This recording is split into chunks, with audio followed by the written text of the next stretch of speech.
Welcome again to the Church of the Nativity in Bethlehem. Today I'm with a group of 28 people. Martin is our local Palestinian tour guide. You see the police next to him, ask him how many we are and from where. It's a beautiful day. It's hot but not so hot, not so humid. And the 4th of July, then happy 4th of July, my Americans friend. The church, it looks like a fortress. And it is a fortress. Most of the things that you see here is from the Crusade time, is divided into three. Armenian, Greek Catholic, Greek Orthodox, sorry, and Catholic. According to the parking lot, I was the only bus here, and I don't know if you can see far away there are two skyscrapers. This is Jerusalem. Now we can see better.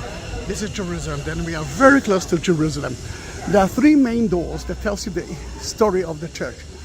The upper part is the door from the 6th century, and this is the church is from the 6th century. It's been destroyed by the Samaritans, but beside it it exists from the 6th century as it was. The other entrance is from the Crusade time, and we are entering from the small entrance from the Ottoman time. Let us discovered the same thing. Enter. We don't need to see all the that. Here we are entering to the nave.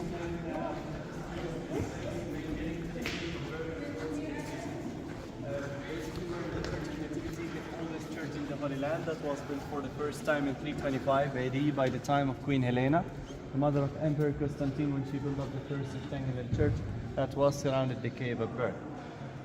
And she decided that this is the cave of birth according to our Christian tradition, and according to that she marked the Star of Bethlehem as the birthplace of Jesus. So that used to be the Star of Bethlehem that we're going to see down there, which is the 14-point star. So that's basically the cave of birth, and they built the first church over it. That church was destroyed in 529 by Samaritans. It used to be a revolt against Christians. So it was destroyed, covered with dust somehow, covering lots of things, until another emperor came here called Justinian. He built up the existing church in 540 AD. From 540 till today, no one destroyed it, and that's why it's the oldest church in the Holy Land. And that's what makes it the oldest active church in the city of Bethlehem, that it's still existing how it is. You can imagine the way how they built it in that way. Even the pillars that we got around us here with no CNC machines back then, with same color, same size, and same everything. And that's the beauty of being in these kind of places as a historical site. If we return back to the history of this place, the layout of this church, it's looked like a big cross, as you can see here, into the roof. So it's left, right, up. In the middle is the altar of Nativity. Down there, underneath is the cave of birth. That you're going to visit the cave of birth. Anything used to be remodeled by time. So if you look into the upper level down here, into this part, that you can see there is the gold-plated mosaics that return back to the time of the Crusaders. And only a few years ago we noticed that it's a gold-plated. Before that it used to be brown, black and green. The church were using oil lamps, and it's, as you know, with time, long time they're using this, it's smoky. So it used to convert everything into dark color, and that's why we couldn't recognize how nice it is. Italians, they came here in a huge project in 2016. In 2014, sorry, they start renovating the roof, which is a cedar wood.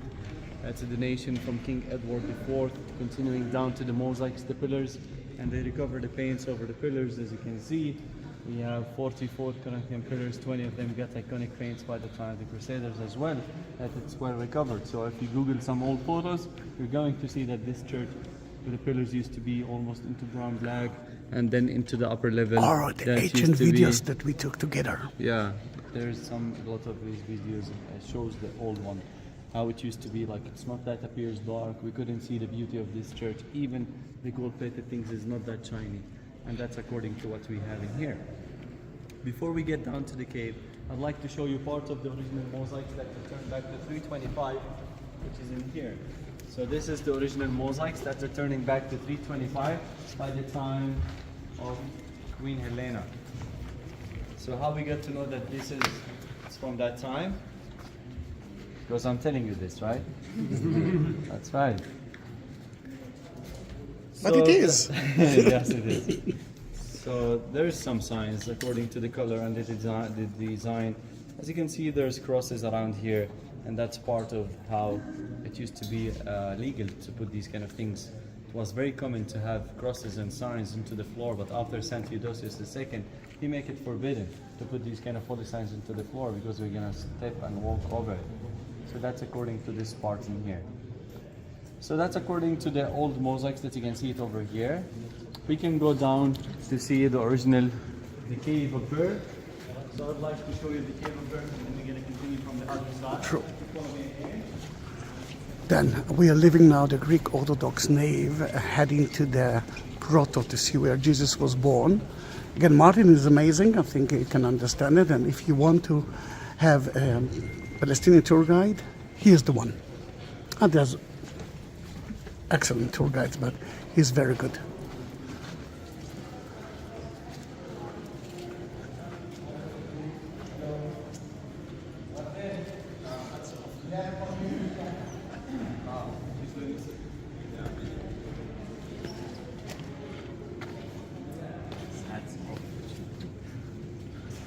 No problem. Guys, we're about to get down to the cave of birth. So basically, or in your imagination, it goes for wooden stable, right? Most of you, I believe. But in fact, it's a cave that used to be as a stable. So that's why we're getting down to the cave. 2,000 years ago, people were using lots of caves, limestone caves, and that's according to our city and our nature around here, that they're using limestone even nowadays for our buildings. So basically, cave. Part of it for living, part of it as stables, storerooms, or wherever. And that's the way how people were living like 2,000 years ago to save their money. So that's why that used to be as a stable. We're getting down as a 14 steps, which is nowadays it's an indoor. Before 2,000 years ago, it used to be an outdoor, open fields that used to be inside the city of Bethlehem. So that's the difference in between now and 2,000 years ago. So as we get down, we're going to see two main things. The first thing is the Star of Bethlehem, laid on the floor. That's the 14-point star, symbolizing the birth of Jesus. And that's marked by Queen Helena. Okay, you can kneel down, touch it for a blessing, you can take your photos. And then into the opposite of that, we're going to see the place of the Holy Manger that used to be located over there. So that's the second thing that we're gonna see over this place. So you guys are lucky. Usually it's like long time to be in here, and even it's pushy all the way. So now we can get down alone, you can take your photos, and we can look around what we Just before we are leaving that place and heading to see the manger and the birthplace, remember the only smiling Mary? Here it is. Yeah, the Lady of Bethlehem. Yeah, the Lady of Bethlehem. I'm sure that you have seen the one in Jerusalem, the Lady of Jerusalem. No, not really this time. No, I didn't. Well, we saw it. Mary with a famous. spear in the heart. heart. Having her son in Bethlehem, Jerusalem, sad, crying, lost her son. So we're getting down. Please watch your step as there's some sleeper things around. Be careful and follow me. Եվ հանձնարար Քրիստոսի հայրը լինելու բանիքը եւ ոչ կյանք դարձնելու եւ շատ ունենք ոսեփ մասին անդադի շտապով, բայց ամբողջի չի ասում սա ասում նա ամբողջական ինչպես իր կերպարներ ի սկզբանե այդպես էլ մնաց ողանալու եղավ Քրիստոսի որպես հայր եւ մեծացրեց նրան եւ նա էր որ Քրիստոսի մասնակցությամբ ով էր այդակոց նա հայրը եւ նա ինձ տվեց մի քիչ էս Հյուսն էր մասնակցությամբ, որից էր որ այո տվել էր որտեղ նրանք էստեղից I don't want only to take a picture of it. I want you to touch it. You can kneel down, touch it for a blessing if you'd like to. You can feel the spirit of that place, especially as being This is here. where Jesus was All born. people from all over the world, it's kind of like dream to be here. So all the songs that you have heard in our Christmas started from this place. And part of the midnight mass, 24 here, part of it. So we come as a procession here, we get baby Jesus moving back to the Catholic Church that we're gonna see it off. So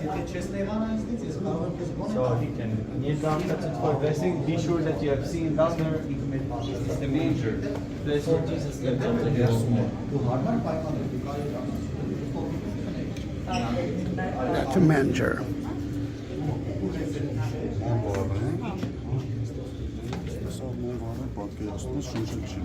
And that's the three kings, three magas altar.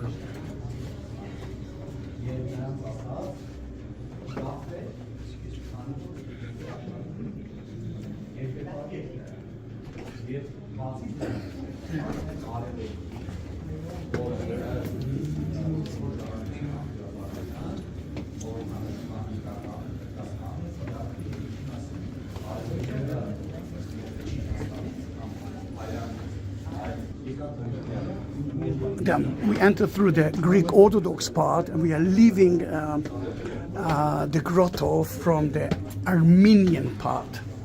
This is the Armenian chapel of the Church of the Nativity.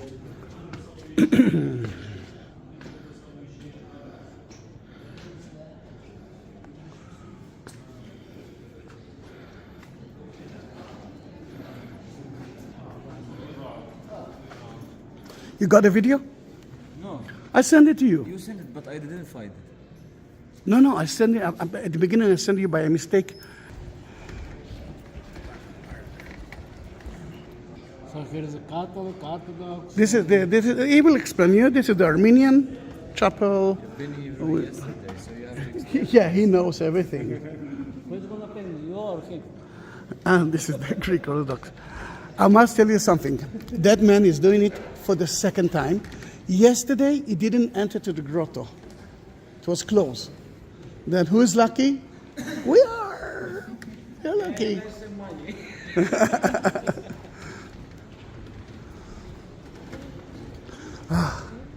Breezy and nice. Ah, look how beautiful it is. I think you can start to talk about what you see here. Yeah, we're just waiting the last 2 or 3. Okay guys, if you come closer, so basically we enter the cave exiting through here, so we are in the exit part, and Entrance, basically exit. this little app here, the left app is the Armenian part. And you can see there's the Armenian altar that appears over here, and the Armenian, they have their own processions during the day, which is controlled by this part. So soon they're gonna have the one here, so they're gonna block the way to get into the cave of earth, and that means very good in time as being in this cave. This church is divided in between somehow the three main denominations in the city of Bethlehem. The Greek Orthodox in the middle, which is the iconostasios. As you can see, the holy altar of the Greek Orthodox. Shukran. Left here is the Armenian, and the church next door is the Catholic Church, which is basically my church. So you're gonna see that, the place where we celebrate our midnight mass in Christmas, the 24th. So now we're going to see the next part, which is the new church. If we compare to this one. Yeah, you can go. I will wait for the last one.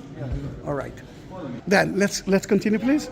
All right. Then we are leaving now the Catholic, the Greek Armenian chapel.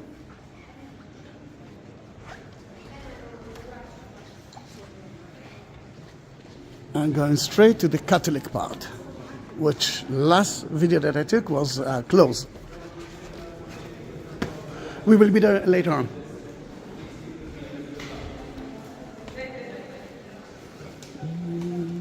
Yes. Then this is the Catholic Church, and if you're watching Christmas Mass, it's from here.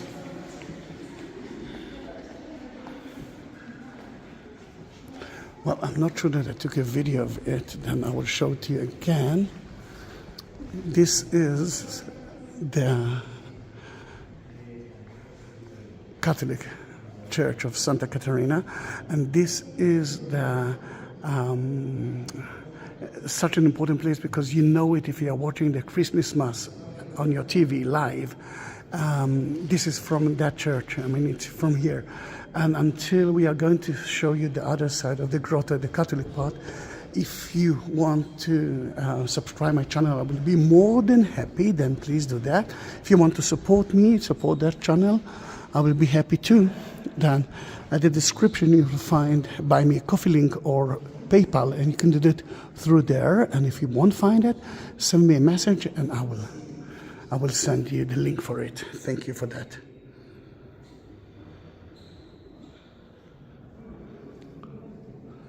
We actually saw the manger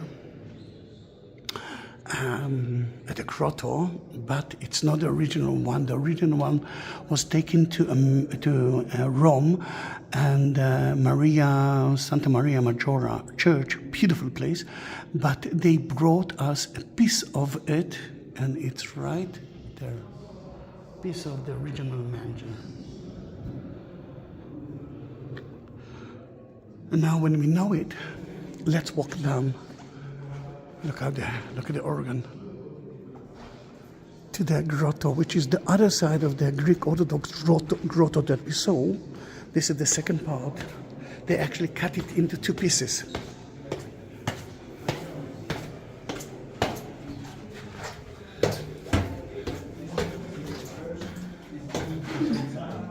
Martin is our tour guide, and I will leave his telephone number at the description too.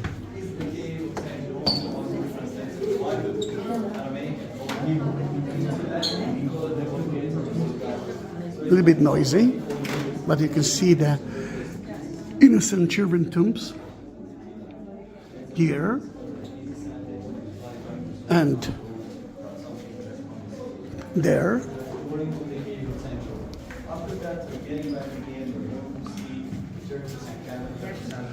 And here is when the angel came to Saint Joseph and say, "Run away, King Herod is looking for you, go straight to Egypt."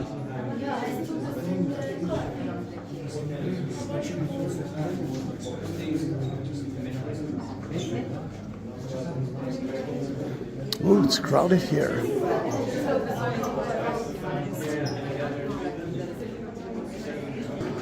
Just to show you where we were, then first of all you can see St. Joseph. I know that it's a little bit noisy now. St. Joseph Chapel. And that path is leading to a door. If you will open the door, you will reach the Greek Orthodox grotto, the same place that we visited. And let me show you the door. Sadly, it's closed because of so many reasons. I'm not going into it. But if you will open it, you will enter straight to the grotto from the other side.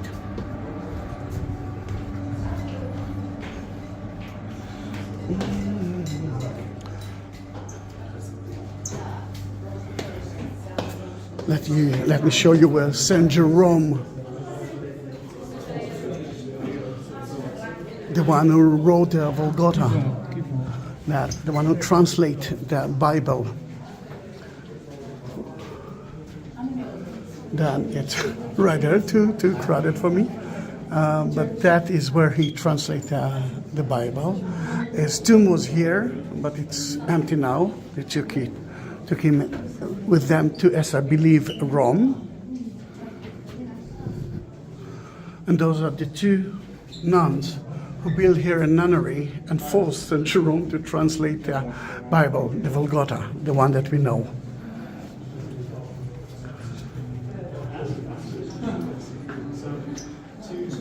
Now we are going back from the Catholic grotto straight out back to the St. Catherine Church.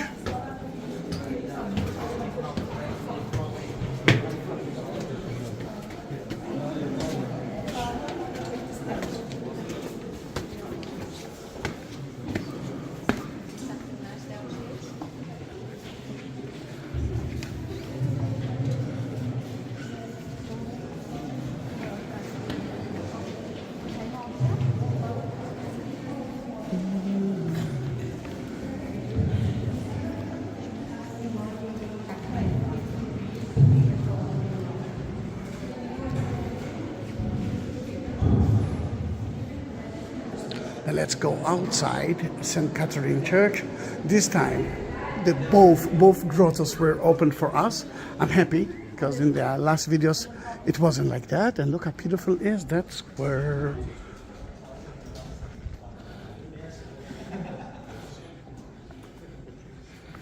You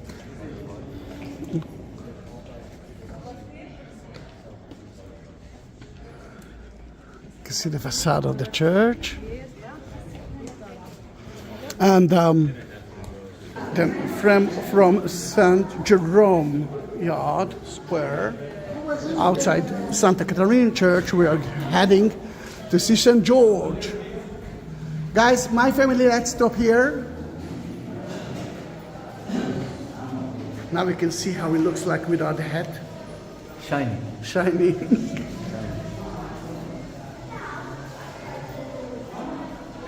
Yeah, friends, probably we're all here. Guys, we're standing here in front of the statue of St. George. He's the patron saint of England, Georgia, Armenia, and Estonia. For us, he's the protector and the savior. He used to live around 252 AD when the Roman emperor asked him to be Christians. He refused. He was killed twice, and according to miracle, Jesus brought him back to life. And then he was cutting into pieces, and then he spread all over the empire. So basically, we believe that he saved minorities back then. And that's why the city of Bethlehem is believing a lot in St. George. So St. George Monastery is not here. It's in a city called Lod, which is basically from when you came from your airport to Jerusalem. You passed Remember? the city. Yeah, we saw it early morning. So that's where is the monastery. On the 23rd of May, we have the Day of St. George. People from all over the Holy Land, we go there celebrating that with the Mass, and then after that meeting the local community there, which is pretty nice. This statue here since 1926. It's a donation from local Christian families. They bring it to the city of Bethlehem and they import it from Italy. So it's here, and that's why it's still here. Good. Any questions before leaving back to our bus? We fine? Because at the end of the tour we got quiz. All right, I know that you're tired. You don't have time for that. Where can we buy souvenirs? Yeah, we're going now. Then we will go to the parking. We're going to the parking place, and then we will have time for that as well. Then let's continue. Then the next meeting place will be at the parking place for tourist buses. If you got lost, we might be there, and you're taking us to Johnny's. Then if you won't find us there, there's only one Johnny. Yes, I know. Johnny Souvenir Shop. Don't get lost. Easier. Now let's go. Yeah, let's stick together. I can hear the bells. Can hear the bells. Then don't forget to subscribe my channel. And we enter from the Greek Orthodox. We are leaving from the Catholic part. Nós somos pequeno de show.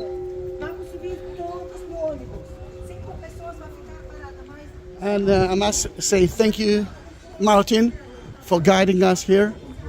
And again, if you want him, he's a car racer, one of the best in Palestine. And you will have the telephone number of his in that video. I'm sure that you remember that facade. Then see you in my next video. Don't forget to subscribe. Bye-bye.